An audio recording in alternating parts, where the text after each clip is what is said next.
Present నాకు తెలిసి ఎన్టీఆర్ గారు చేస్తున్న మూవీస్‌లో అందరూ బాగా వెయిట్ చేస్తున్న మూవీ వచ్చి 'డ్రాగన్' అని చెప్పాలనమాట.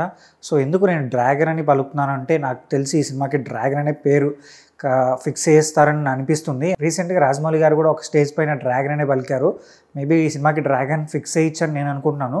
అలానే ఈ సినిమా కోసం ఫ్యాన్స్ అయితే మాత్రం చాలా అంటే చాలా ఈగర్‌గా వెయిట్ చేస్తున్నారు. అండ్ ఫ్యాన్సే కాదు, చాలామంది సెలబ్రిటీస్ కావచ్చు అండ్ ట్రెండ్ పండితులు కూడా ఈ మూవీ కోసం చాలా అంటే చాలా వెయిట్ చేస్తున్నారు. అంటే ఈ మూవీ కలెక్షన్స్ పరంగా భారీగా కలెక్ట్ చేయొచ్చు అని చెప్పి చాలామంది మాట్లాడుతున్నారు అనమాట.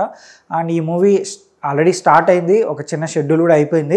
బట్ ఈ నెల 22వ తేదీ నుంచి ఎన్టీఆర్ గారు కూడా ఈ మూవీ సెట్స్లో అయితే జాయిన్ అవబోతున్నారు. అండ్ అక్కడి నుంచి రెగ్యులర్ షూటింగ్ అయితే ఉంటుందన్నమాట. వార్ 2 సంబంధించిన షూటింగ్ అయితే అయిపోయింది కాబట్టి జస్ట్ ఒక సాంగ్ మాత్రం పెండింగ్ ఉంది కాబట్టి ఆయన అయితే వెళ్ళి ఆ సాంగ్ అయితే ఫినిష్ చేస్తారు.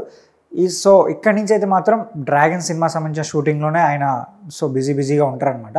బట్ ఇక్కడ ఏం మాట్లాడుతున్నారంటే అసలు ఎందుకు ఎన్టీఆర్ గారు బాగా సన్నబడిపోయారు, మేబీ ప్రశాంత్ నీల్ గారు ఏమన్నా కొత్త టైప్ ఆఫ్ క్యారెక్టర్ని క్రియేట్ చేయబోతున్నారా, అంటే ఒక లీన్ బాడీతో లైక్ బ్రూస్లీ టైప్ ఆఫ్ ఏమన్నా క్రియేట్ చేయబోతున్నారా అనే దాని గురించి ఎక్కువ మంది మాట్లాడుకుంటున్నారనమాట. రీసెంట్గా జరిగింది కదా మ్యాచ్ స్కోర్ ఈవెంట్ కావచ్చు, అలాగే Arjun son of Vyjayanthi event కావచ్చు. సో ఎన్టీఆర్ గారిని చూస్తే మాత్రం చాలా లీన్ అయిపోయారనమాట. I think maybe Prashanth Neel గారు ఏదో గట్టిగానే ప్లాన్ చేశారు, అంటే ఒక డిఫరెంట్ టైప్ ఆఫ్ క్యారెక్టర్లో మనం ఎన్టీఆర్ గారిని చూడబోతున్నామేమో అని నాకు అనిపిస్తుంది. సో ఐ థింక్ ఒక ట్రెండ్ సెట్టింగ్ క్యారెక్టర్ ఉండొచ్చు అనిపిస్తుంది అనమాట. సో మరి వెయిట్ చేసి చూడాలా.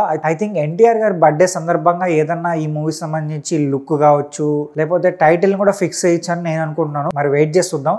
అయితే దీనిపైన మీరేమనుకుంటున్నారు కూడా కింద కామెంట్ చేయండి. అలాగే వీడియోని వస్తే మా ఛానల్ సబ్స్క్రైబ్ చేసుకుని ఇలాంటి మోర్ ఇంట్రెస్టింగ్ వీడియోస్తో నేను మీ ముందుకు వచ్చేస్తాను.